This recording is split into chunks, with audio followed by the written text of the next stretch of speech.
Ocampo, Maine Mendoza matagal nang nagkatampuhan. Lumalaganap ngayon sa social media ang mga haka-haka tungkol sa sinasabing hindi pagkakaunawaan sa pagitan ng dalawang kilalang personalidad ng Itbulaga na sina Maine Mendoza at Miles Ocampo.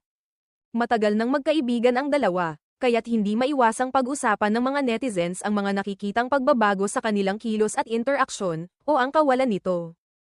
Isa sa mga napansin ng ilang masususing netizens ay ang tila hindi na pagsuporta ni Maine sa kanyang kaibigan sa social media.